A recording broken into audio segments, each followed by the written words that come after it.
Good morning.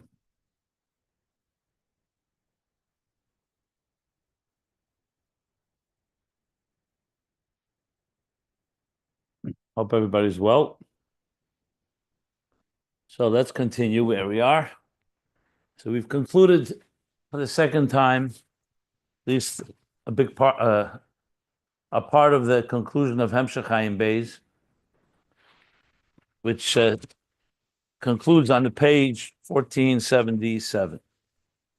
And we concluded it. We've also began to piece together what most likely would have been the continuation had the Rebbe Rashab continued writing.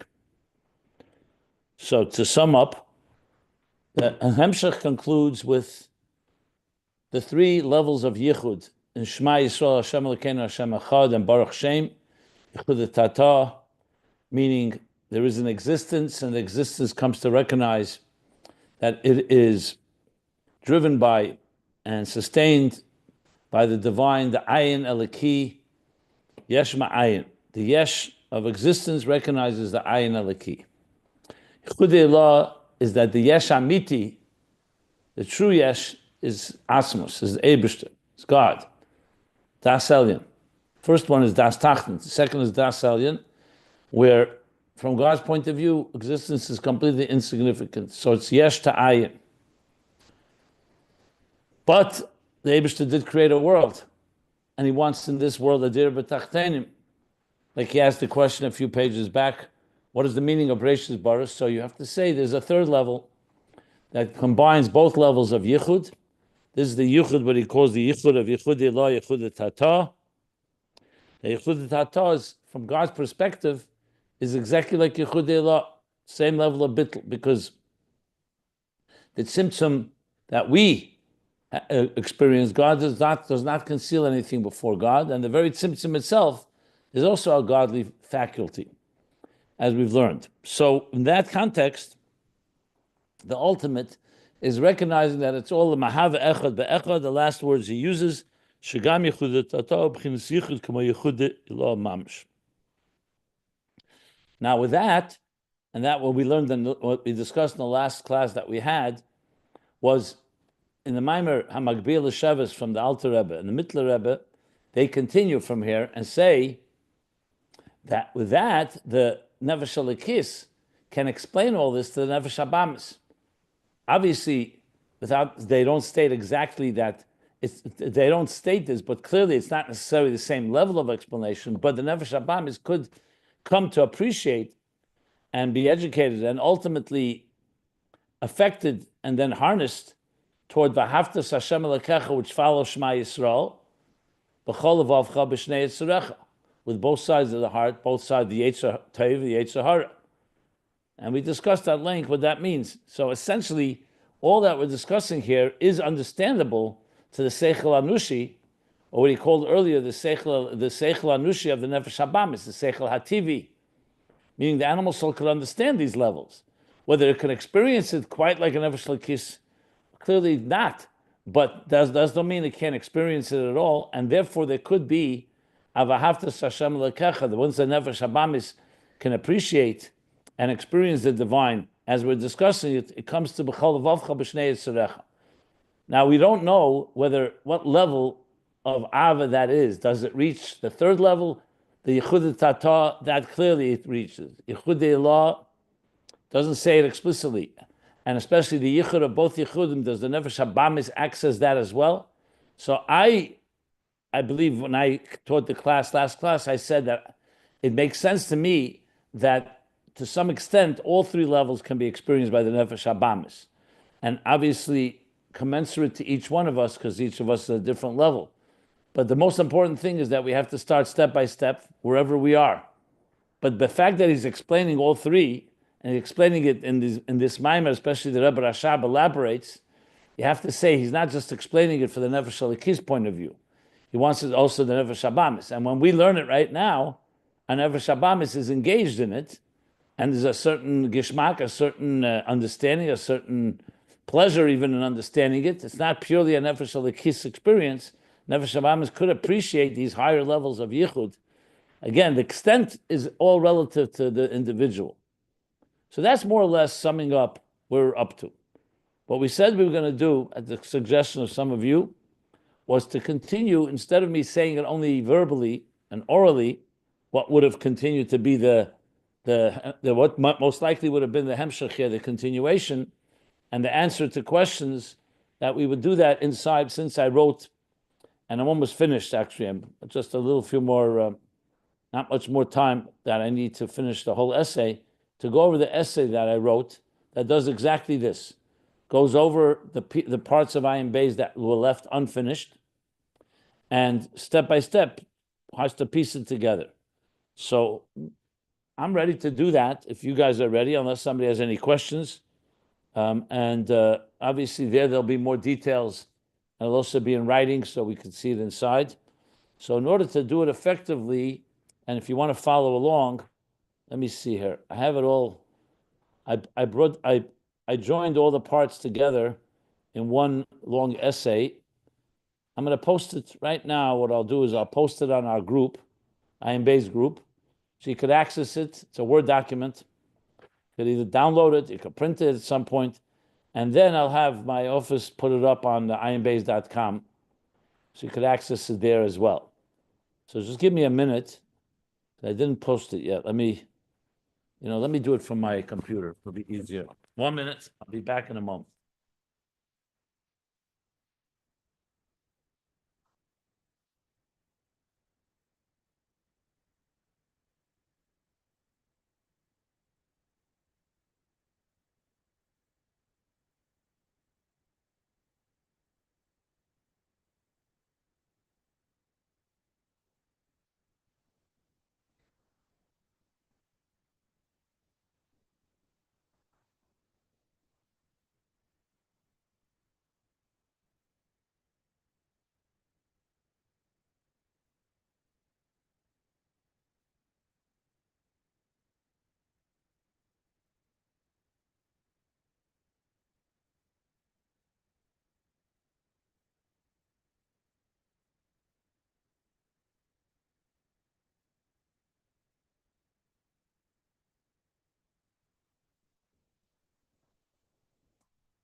Okay, I posted it. I posted on the group, and so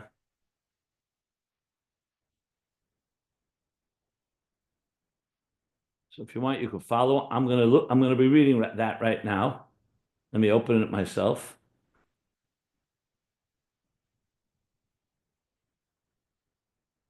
Oh,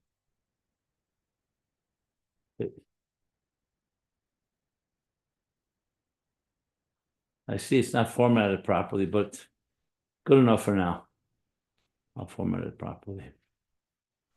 Does What do you mean everyone? by what do you mean by not formatted properly? I know when I open it on my phone, it looks like it's flush left instead of flush right. No, it's okay in Word. Okay. It looks fine to Yeah. me. I don't know why on the phone it looks like. Okay, that's fine. Everything's there. Just it's okay. It's okay. It's flush right. I mean, it looks fine Okay, to good, me. good. No, I'm happy. I for some reason on my phone it looks flush left. Okay, it's all right. Okay.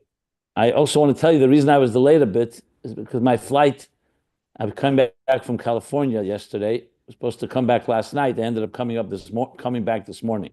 I But I didn't want to cancel the class, so yeah. Um, any questions before I begin with this? Are there any questions? Anybody wants me to elaborate on anything?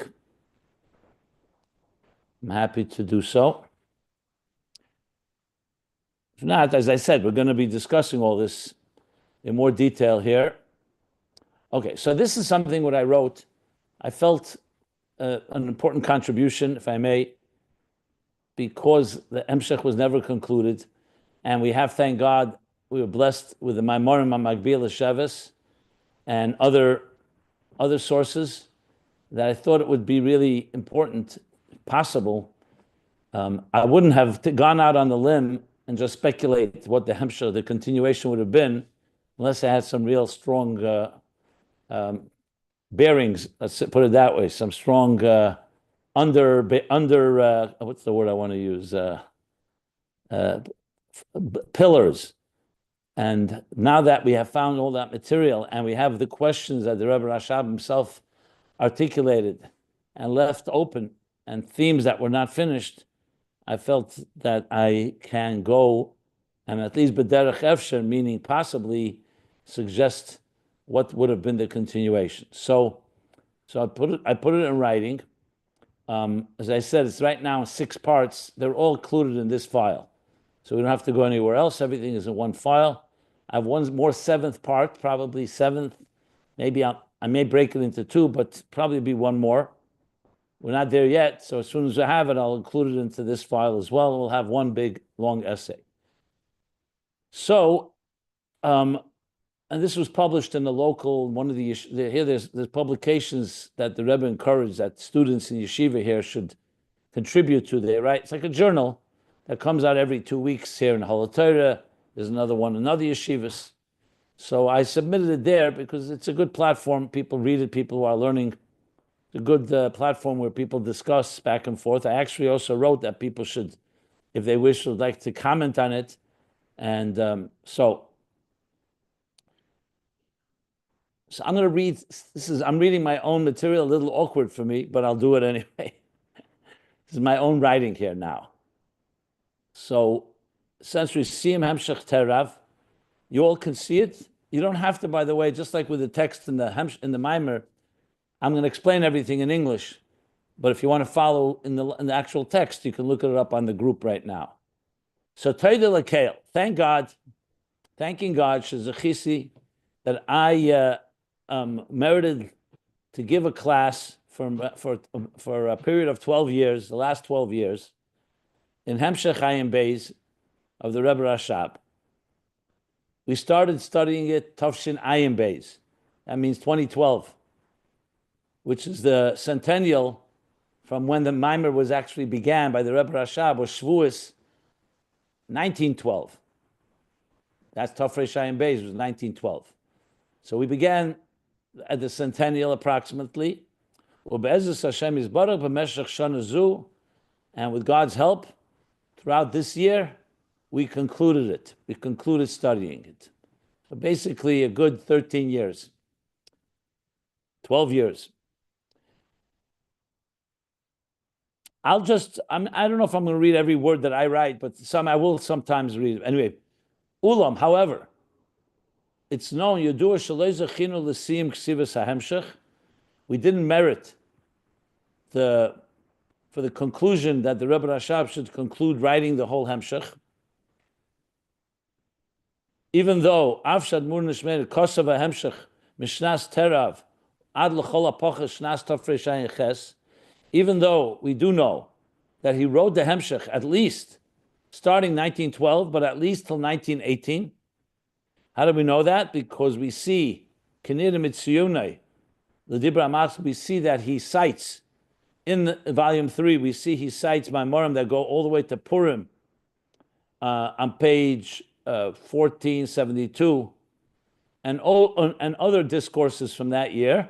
And I cite which pages so you could see it. No, there's one page 1447, 1467, 1471, 1475. So 1, 2. Let me see here. 1, 2, 3, 4, 5.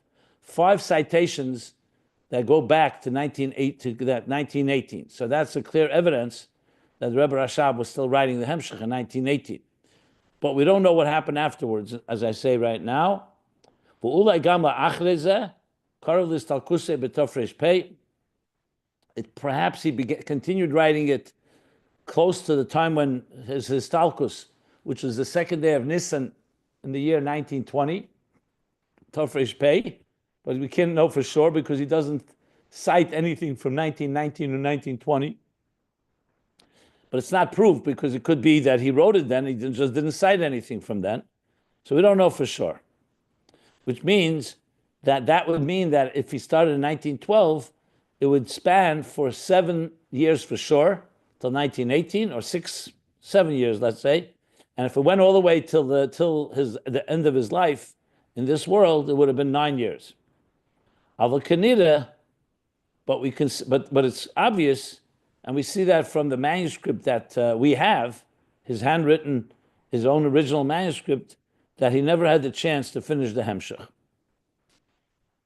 Now, some of you may have asked me, maybe somewhere it's hidden or lost.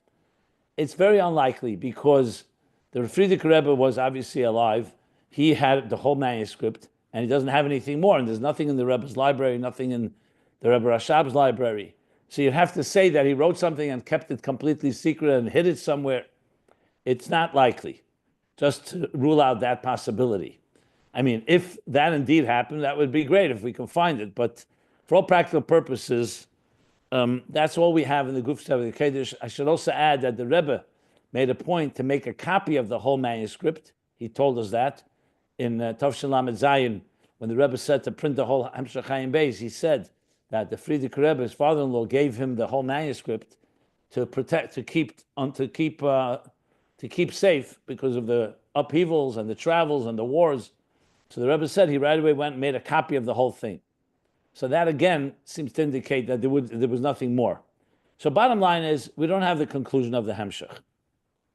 And then I continue and say like this: there are a number of proofs that clearly indicate he didn't finish the Hemshech. Because you could also say maybe this is the end. How do we know there's not more that he would have written more? So now I go on to explain, actually cite proofs that we know that was not finished. So besides the fact I write, Milvad zeh, shehemshech le'mistayim kerogil, besides the fact that the Hemshech does not conclude like usual, where he sums up all the ideas from the beginning, like we find in Hemshech Samach Vav, that you see at the end, even though it's hundreds of pages, you see at the end, he goes back and says, now we'll understand the questions and the ideas that were discussed in the beginning. The Rebbe Rashab never does that. And that is this custom to do it. So that is already a proof that he didn't finish it. But besides that, Gamle Tiris HaShayla Sham, he also doesn't answer the questions. Not only doesn't he sum it up, but he also doesn't answer the questions he asked there. So that means we have questions that were left unanswered. In addition to those two factors, in a number of places in the third volume of this Hemshech we're learning now, we have explicit questions and topics that the Rebbe Rashab did not answer and does not in any way conclude. At least not explicitly. And I number here 7 different proofs for that. These are 7 indicators in volume 3, which we discussed, but now it's in writing, so it's a little easier to ground it. You can review it yourself. So I go through 7 different places that the Rebbe Rashab asks a question or starts a topic, and we don't find in our print in the Hemshech as we see it a conclusion or an answer to those questions. But before I go there, I want to stop if anybody wants to ask anything on anything I've just said or read and explained. I think it's pretty clear, but again, as always, I want to make sure everybody's following along. I also want to make sure this is the right way to go. Is this clear? Is this a little too dense? No, I think it's perfect. Okay, good. No, I just want to make sure. We didn't do this before, so okay. I think it reads like you typically teach, and so to me, it's very familiar tone and rhythm and approach. So you're not surprised that I wrote this, right? Not at all. Okay, good. It's like a script for you. It's nice and easy for you too. Yeah. Okay, continuing on. So this is numbered. These are essentially items, like I said, questions.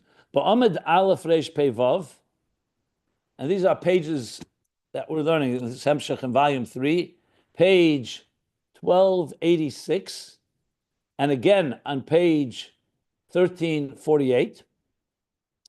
He writes, the Rebbe Rashab writes these words. U'kamoshi Yisbar be'ezus Hashem Yisbarach b'mayla satera. As will be explained with God's help in the quality, Maila, the value, the quality, the superiority of Torah. Be'inyan HaTorah. That's the different languages in those 2 pages. And we don't find that he ever gets back to that. So he says clearly, we'll explain later the quality or the Maila, the superiority of Torah, and we don't find anywhere that he gets back to it again explicitly. Maybe implicitly, but not explicitly. And I add here an interesting footnote. Manyan Lahoyer, it's interesting to remark that this expression, Be'ezus Hashem Yisbarach, is not so common. So it's interesting that the Rebbe Rashab says many times, Kamoshi Yisbar, as shall be explained. But he doesn't, most times he doesn't say with God's help. Here he does say with God's help. What I'm hinting to here is basically, was the Rebbe Rashab aware that he may not get back to it, so that's why he added with God's help, and obviously God didn't help that he would get back to it. He did help that we're sitting and trying to figure it out, but so that's just a interesting remark. If you want, anyone wants to comment on that, but feel free to do so. It's just something I noticed. Okay, that's one citation. Number 2, B'Amid Aleph Shimon Tes, page 1349, he writes, Hatera she'achar aveda de tefillah k'mosh yisbar. So we're talking about Torah that comes after davening, and this too, he writes, as shall be explained. Here he doesn't write Be'ezus Hashem Yisbarach, and we don't find that he explains Torah after tefillah. And he clearly says, I will explain it. So it's another proof that there was more to that this Hemshech was not finished. Number 3, page 1350, he asks a question, what's the difference between Tzir Adam the Neshamas, the Tzir Adam the Torah? So there he asks, it says, Tzir Adam means in the likeness of man. God created the human being in his likeness. So sometimes it says it on Neshamas, that they're created with Tzir Adam, they're in the likeness. In other words, the structure of the human structure. And other places it says the same concept, Tzir Adam and Torah. So he asks the question there, what's the difference between these two? Tshuva l'shayla zu lo nimtza. An answer to this question is not found, again, explicitly in our Ayin Beis. Number 4, on page 1352, he writes, V'nira li levayra inyan, that it appears to me, the Rebbe Rashab says, to explain the inyan, and then begins to explain it with the concept of riyah, vision. Remember, eyesight, a big theme and a big part of volume 3, the second half of volume 3. And he continues to explain it in page 1398, and again in page 1454, and the end of 1462 and on. Even though he began to say, it appears to me the best way it appears to me to explain this inyan of Torah and their mitzvah and their Hashem Nishmas Adam with an example of eyesight. So though he does elaborate on it, but he never returns and says, okay, so what's the connection to Torah? Now we can extrapolate it, but if the Rebbe Rashab himself says that he's explaining, it was likely he would have gone back to it and not just relied that we'd figure it out. So that's yet another indicator. Number 5, on page 1466, he writes, Habitl di Yechudei Lo k'mosh yizbar be'ezus Hashem yizbarach. So here he talks about the bitl of Yechudei Lo, which will be explained with God's help later. Now here you could argue that he did explain Yichudei Allah, but if I recall correctly, he says it in the context of the Nefesh Habamis. Let me just look. That's why I brought it here. On page, what page did I say? 1466, yeah. So on page 1466 on the top, he's speaking like the Nefesh Habamis, after it's being trained and educated and tamed by the divine soul.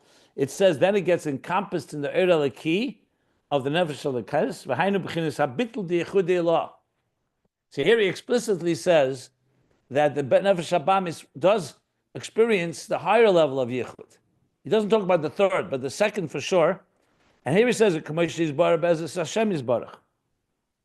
So even though he explains Yichudei Allah, but he doesn't ever go back to explain how it relates to the animal soul. So there is yet another another indicator of a topic that wasn't concluded. Number 6, same page, meaning 1466, he asks a number of questions. And these questions are actually asked in Hamagbi, the Maimer Hamagbi L'Shevis, which we'll soon discuss. He asks, what is the inyan of Ner Mitzvah? And what are the 3 elements of the Ner? As we know, the wick, the oil, and the flame, and the fire, and the light. He asked that question. And then he asks, why is it B'koyach HaNeshama?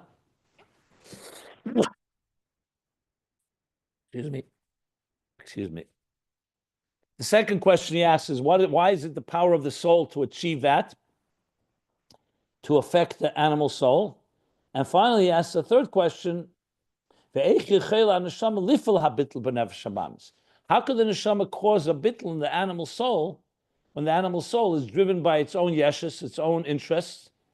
This is all on page 1466. And he doesn't answer these questions. So you get a clear indication that the Hemshech was not concluded. And finally, the 7th indicator that I bring here is V'kol zeh, all of this is b'nesef al hashaylos b'ascholas Hemshech. It's in addition to the questions that are asked at the beginning of the Hemshech, all the way in the beginning when he began, and also in the Maimer, in the beginning of Maimer Vasisa Chag Shavuos Tofresh Ayin Gimel. It's also in volume 1, where he asks questions about the Ksorim. Remember, the whole Hemshech begins b'shah shekdimu Yisrael Nasa l'nishma, when the Jews proceeded by saying Nasa, we will do, and then we will hear or we will understand. So it says Kosher lahem, the Malachi Asharis, the Malachim, the angels, they bound for them 2 Ksorim, 2 crowns, one Keneged Naisa, one corresponding to the Naisa, they said, and one to the Nishma. So the Rebbe Rashab asked a bunch of questions on page 1 of the Hemshech. And you never see, but he asked him a question.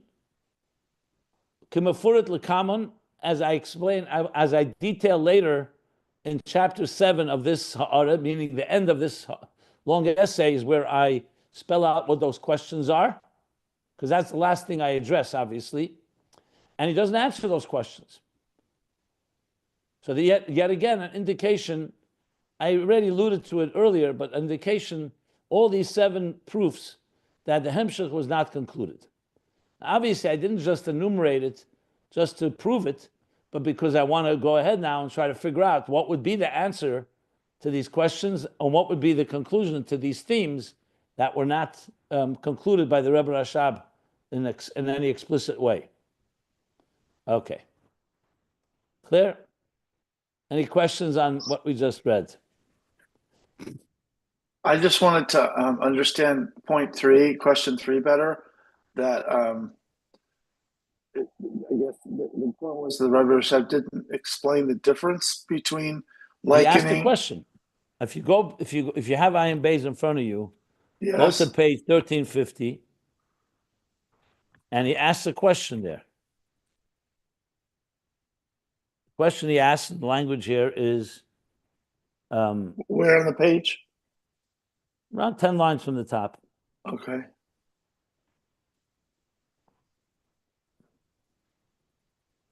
Maybe more, 3, 6, 9, maybe 12 lines. So he says, "V'hine atera gam ken nikra adam, shateri b'chinas sir adam, v'tzarich lahavin ma'u ha'hefresh l'mayla ben sir adam and neshamas l'sir adam the Torah," which I just cited here. So it's a question: what is the difference? And he never explains it. But I'm trying. I understand, but I'm trying to understand the meaning of the question. Is this getting back to how does Nirashem Nishmas Adam relate to? No, it's a different question. It says Sir Adam, that the Torah is compared to the likeness of man, and the neshamas are compared. And he's asking what's the difference between Torah and neshamas in that context. Okay. Yeah.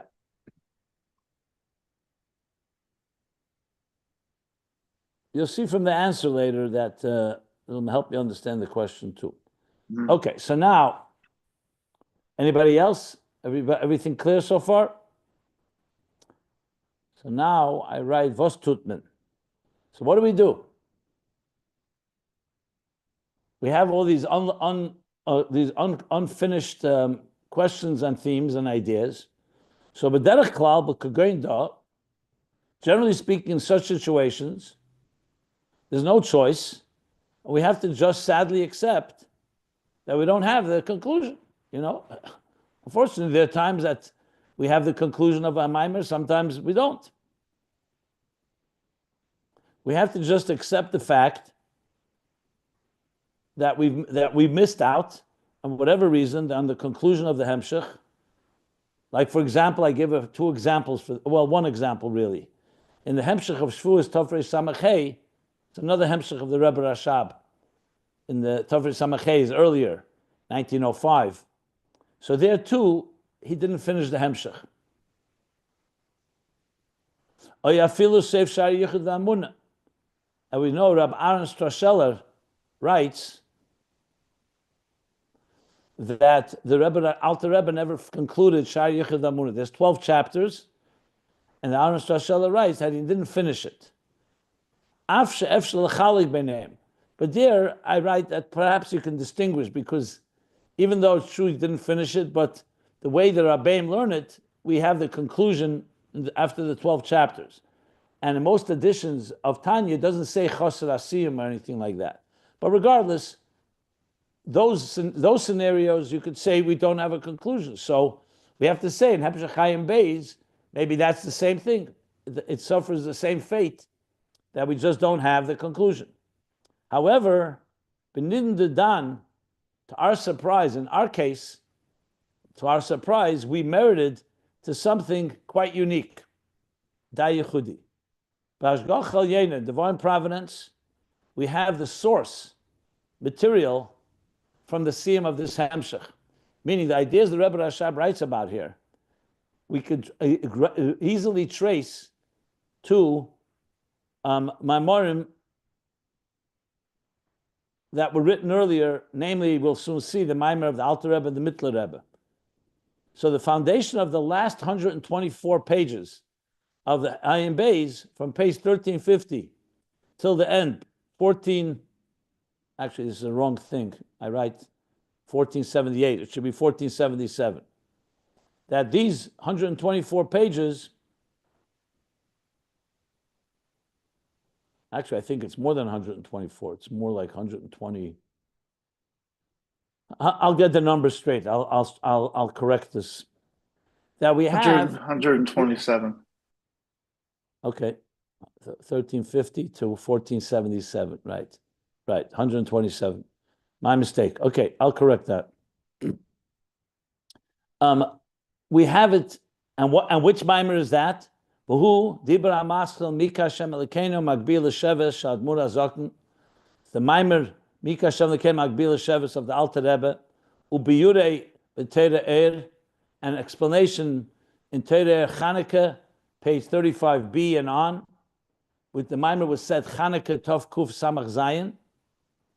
That's when the Maimer was said, and a lengthy, elaborate and lengthy explanation of this Maimer in the same Dibra Maskell, the same beginning of the Mittler Rebbe, printed in Maimori Admur Amsoi, Chanukah, page 361 and on. That Maimer happens to be 73 pages, and it was said Chanukah Tovkuf Pei. Basically, 20 years after the Alter Rebbe said his Maimer, the Mittler Rebbe said that Maimer. So that would be corresponding to Tovkuf Samach Zayin, would be the year 1797. And then again in 1817, the Al Mittler Rebbe said the Maimer. So it's quite a while back. But now, furthermore, it's not just something I found. The Rebbe Rashab himself cites this Maimer. So that makes it even stronger. He's actually saying that what I'm saying here is taken from that Maimer. On page 1352, he explicitly says all this is explained in the Maimer Amagbir L'Sheves. And also I write that also earlier in volume 1, I found on page 614, and volume 2, page, what is this? 1190. So there too, he cites that Maimer. So that tells us that the Rebbe Rashab went out of the way to tell us exactly what Maimer he's bringing these ideas from. So that just helps us even more. Let's put it this way: it makes it more certain that what we're saying, that when we look in those Maimarim, we can find answers to the questions and continuing where the Rebbe Rashab stopped in Ayin Beis.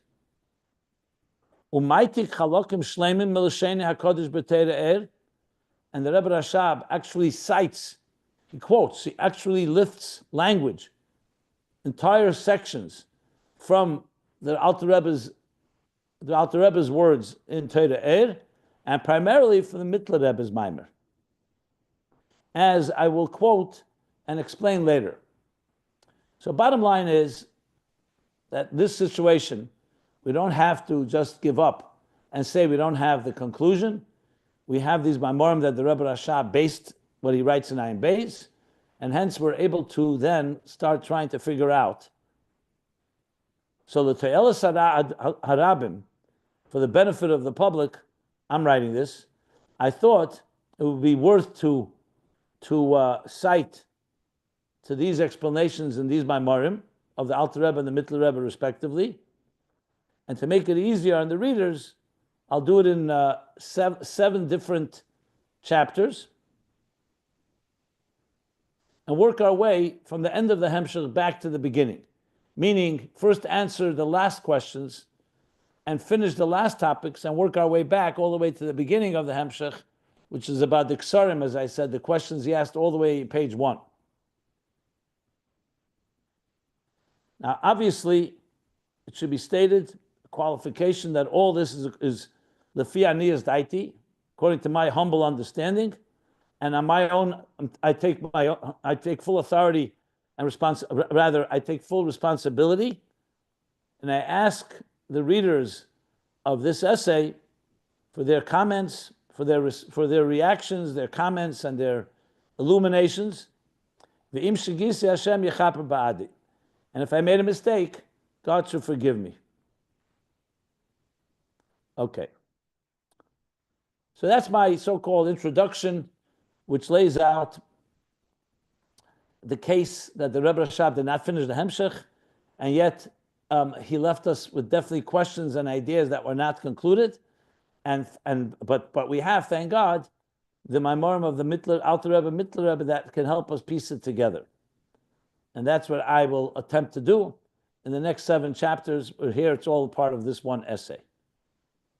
And then I begin with chapter 1, but I do that first with giving a general overview of the whole Hemshech Ayin Beis. I think I'll stop here. Or, we can go a little more because I started late. But again, any questions, any comments?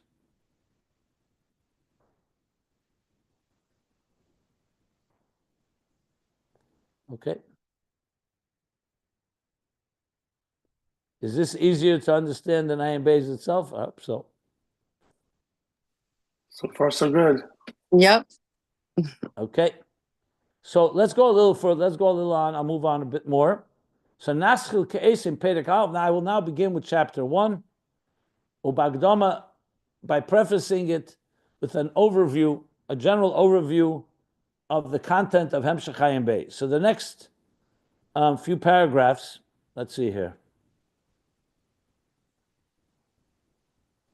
is a summary of the whole Hemshech Ayin Beis, which, even though I've done this many times, but here you have it in writing, so I'm going to read it.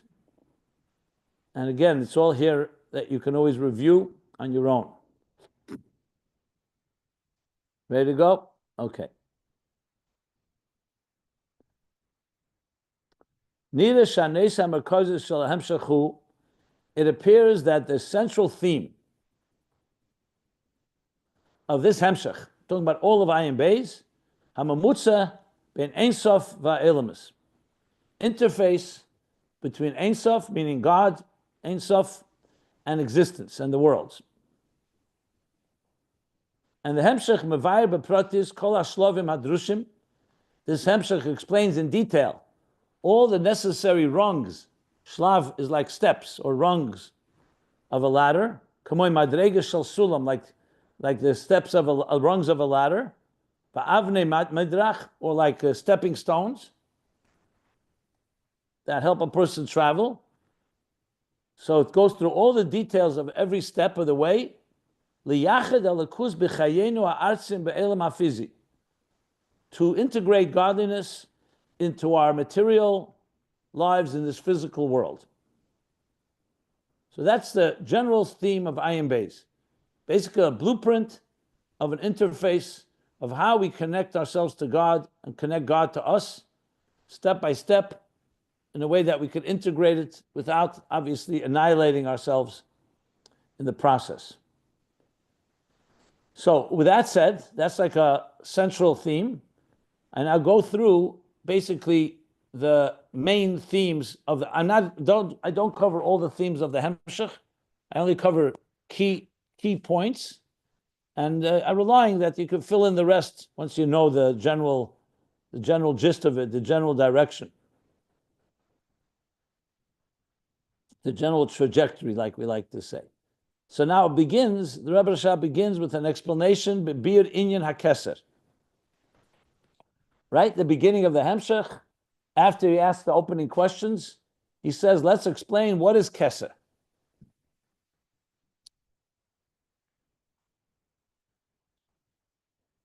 So he explains that Keser is the level of Rotzen. Keser is a cryptic, Kabbalistic term. It means crown. But what does it mean in logical terms? It's the level of desire, of will. As he explains, Shehu Mahava Hamamutza Klolis Upratis Ben HaKadosh Baruch Hu Mitzias Elemus. Ratzon is the first step that creates an interface, a general and specific interface between God and existence. Why? V'chein Hamamutza Pratis B'chol Elam V'Elam. And so too, in general terms, that God wills existence and also wills each step of existence, like the Ratzon Keser of Atzilus, Keser of Bria, of every detail, of every world.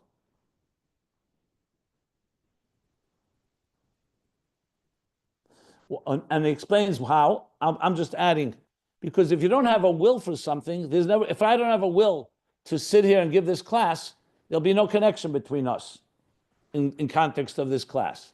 So the first step in any interface is there has to be a relationship between two things. Now, since God is beyond everything, the first thing is he created a keser, he created a rotzen. Rotzen means his first step. I want existence. That's how he explains it there. I want to see if I spell it out here. I think I spell it out later more in detail. But anyway, so Mahava Mamutza closes with this. Fine. Then the Hemshech continues. After establishing that keser is the central, you can say, interface, he continues to explain the difference between pnimim and makifim, which, remember, makifim is rotzen and pnimim is the 10 spheres, which are already more internalized and imminent energies. Explains the difference, and I say which chapters. Chapter 2, page 3 and on, he explains pnimim, and chapter 46, page 80 and on, he explains makifim. There's Shnei Chalokim Shal HaMamutza. They're the two parts of the Mamutza. The divine energy that relates to existence the divine energy that is expression of God's will for existence, which is higher than existence. Is the energy that manifests within existence, that's called a finite energy. And an energy that's beyond existence, called infinite light, infinite energy.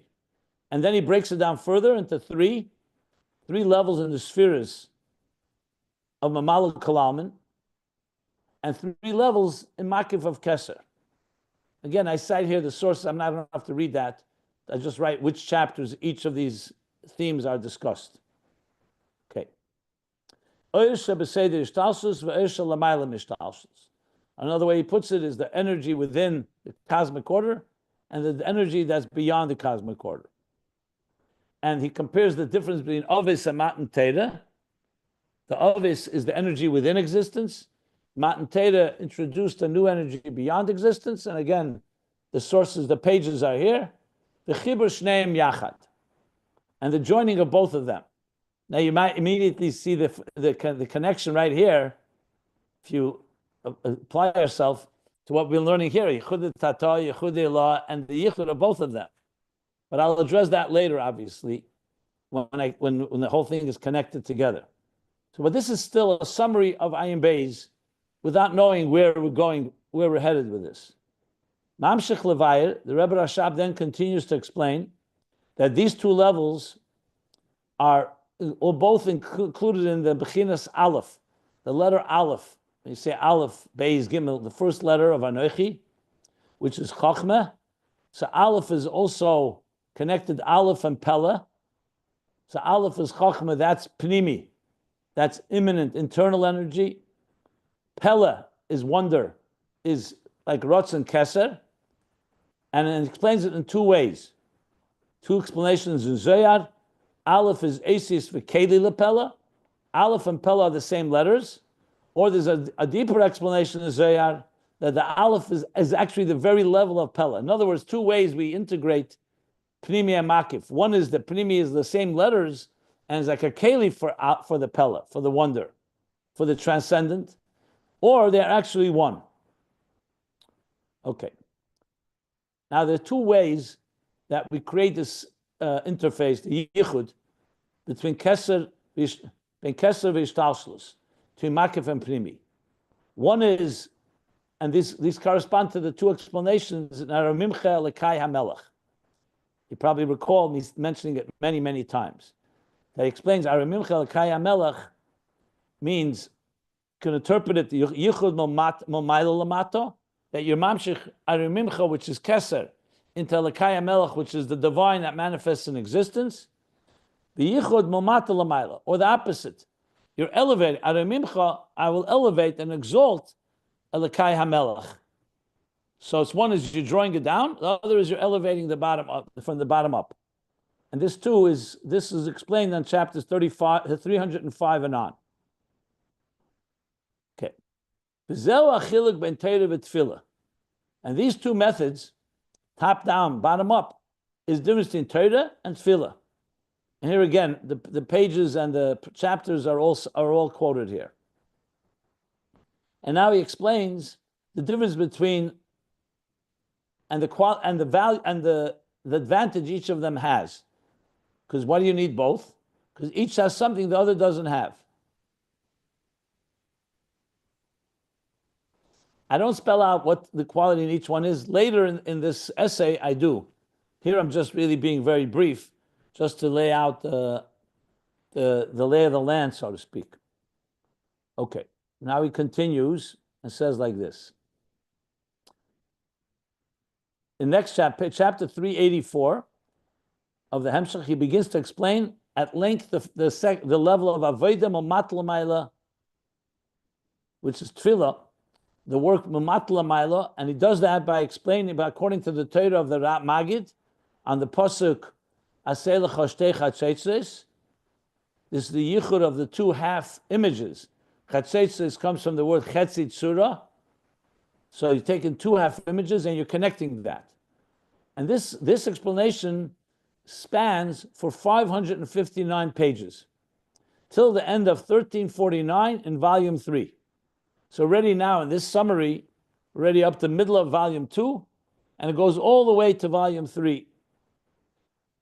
And it includes a parenthesis that spans for 452 pages.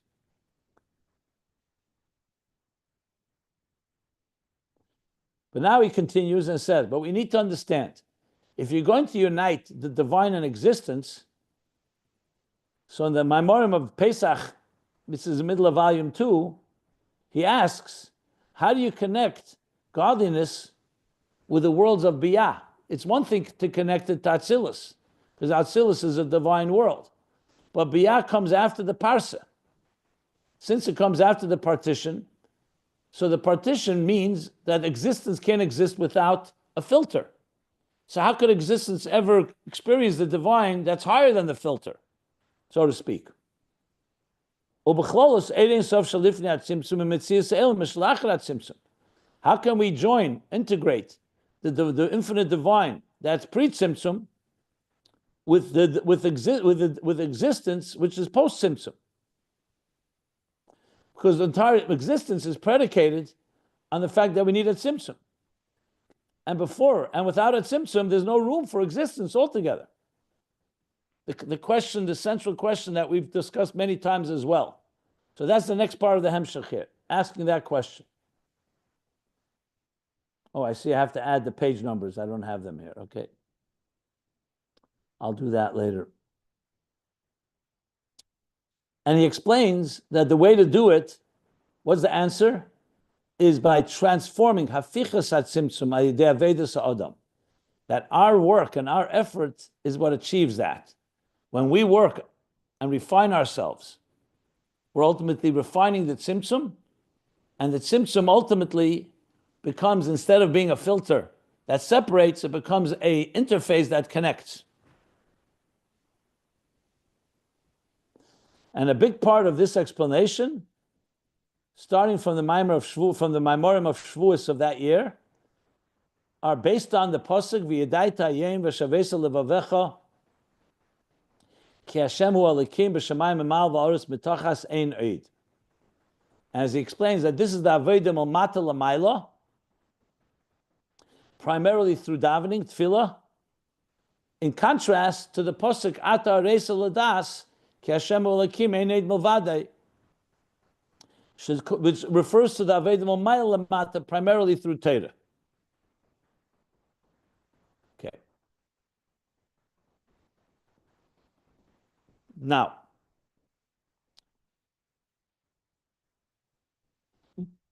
I think I'm going to stop here, because the next part, I'm going now to volume 3, after finishing at length the discussion on tefillah, malmata lamayla, he goes back now to explain, after explaining Einoid, Hashem hu alikim, he goes back to explain Einoid. So just because of time, I'm going to stop here, and we'll continue tomorrow in the next class. I'll continue reading from Becheli Gimel Shel Hemshech. I think that's a good place to stop for now. Remember, it's still part of the summary, but it goes a while longer. It's going to be a while till I get to the end of the summary. Yeah.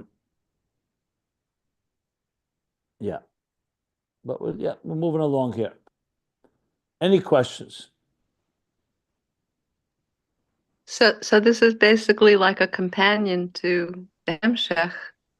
You're outlining everything so that we know where to go if we need to review things.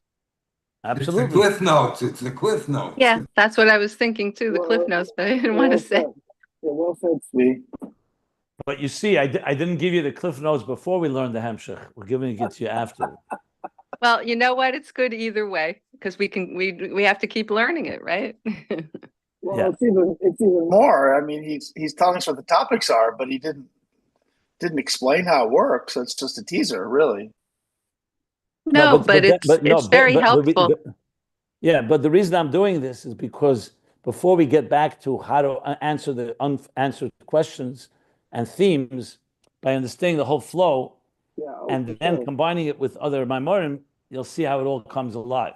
Oh, no, No, it's 100%. I think it's extremely important. I was saying that Tzvi, Cliff's Notes really synopsizes everything, including the details. Whereas these are the broad themes, the broad brushstroke themes that, I mean, Yeah, how could you? Yitzchak, but soon for you'll see. I people, do get it. I do drill down in each of these yeah. details.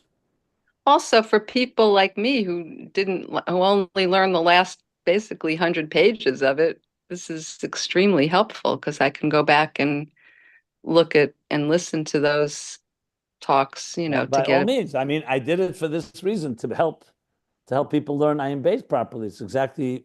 So I'm glad. Yeah. I put a lot of work in this essay. It didn't take me 2 minutes to write. I'm sure.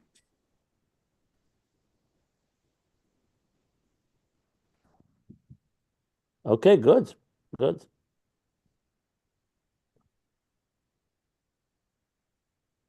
Any other thoughts or comments? How's everybody been? I have just a real quick question. Even just understanding the question you asked at the bottom of page 2, Hore kol metzius shaykh rak b'glal tzimtzum, ki bli v'lifnei tzimtzum lo haya nasinas makom la'olamos klal. I don't I mean I could translate the sentence, but I don't understand it conceptually. Well, it's around 50 pages in Ayin Beis, and I did discuss it pretty much at length a number of times. Oh, I'm sure. You never heard the concept where the Eitz Chaim that says that before Tzimtzum, Ein Sof was all-encompassing, seamless, divine consciousness, no room for independent consciousness. Okay. Yes. That's it. That's what it means. Oh. So you need the Tzimtzum, it's like the teacher's infinite mind is flowing. There's no room for another person, for a student. There's no independent consciousness. So all of existence is predicated on a tzimtzum. So then based on that comes the big question, how can you post-tzimtzum reality that's predicated on the tzimtzum experience a pre-tzimtzum reality when that pre-tzimtzum reality doesn't leave room for a post-tzimtzum? I'm sure you remember that discussed. Yeah, no, I just wanted to make sure I understood what you're alluding to. That's all. That's the point, yeah. Rabbi Jacobson, I know this. Obviously, you're a very, very busy man, and I know Yitzchak was kind enough to do this, through ChatGPT to translate it into English. Question I have for you is: have you had a chance to look at those just to make sure that everything is exactly the way you want it in the English version? So when we try to maybe talk to other people or try to enlighten them or try to get them interested in this whole concept, it'll be helpful to have an English version to be able to do that. I didn't have a chance to look at it, to be honest. I'll have some time. I can look at it. Where is it? I didn't know that it exists. Is it on? Is it in every chapter that Rabbi Jacobson he posted it on the group chat? But maybe you could do a collective from 1 to 7 now. If I recall, I think Yitzchak also pointed out, and I also did. I think it was not really up to par, if I recall. Maybe I'm wrong. I don't remember. Do you remember, Yitzchak? What we? I mean, it helped. I mean, it helped for someone who doesn't read Hebrew fluently, but it wasn't 100%. But in order to be able to spread this thing and try to get more people involved, again, it's not on you, Rabbi Jacobson. Okay, well, you know what? Listen, that I need time to do that. First, let me finish writing it in Hebrew. Then I'll look at it and see if it needs work or how much work or. Yeah, I'll look at it. Beyond the first. I don't think I did. Could you? You did all parts, all 6 parts? No, that's my point. I think I only did it for the first 3 or 4. Oh, okay. So let me look. And these type of things you always want to check because ChatGPT has its limitations. Could you resend that though? Just the ones I have, I'll repost them. Yeah. Thank you. Did you have to do any tinkering, Yitzchak, or you just asked it to translate straight and that's that? I honestly don't remember. I think it was more the latter. Okay, fine. I think ChatGPT can be tremendously helpful, but in these type of things, these dense things, you have to. I'll look it over when I have a chance.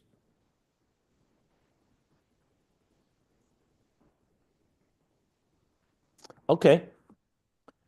So we'll stop here.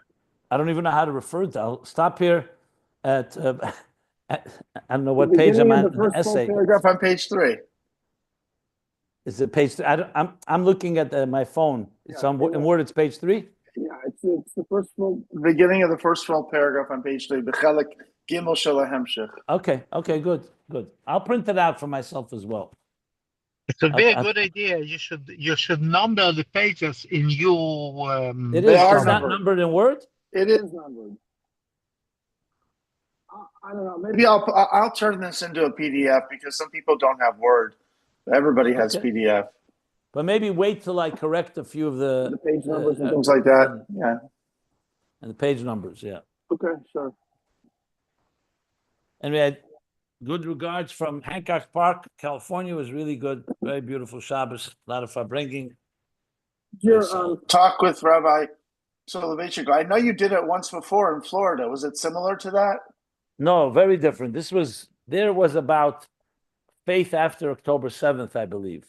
Oh, This good was memory, about the Rebbe and the Rav, Rabbi Soloveitchik, Rabbi Yosha Ber Soloveitchik and the Rebbe, their relationship, comparisons, differences. Very good. It's recorded. I'm waiting for them to send me. Yeah, I'm waiting. I tried to get them to stream it live. They were a little primitive there, but they recorded it, so it's a video and audio as well. So I'm going to get it and then post it. Please, that would be wonderful. Thank you. Yeah, it was done, and I wanted it to be immediate, but not everybody's up to speed. Okay, let me stop here. Say page 3 of my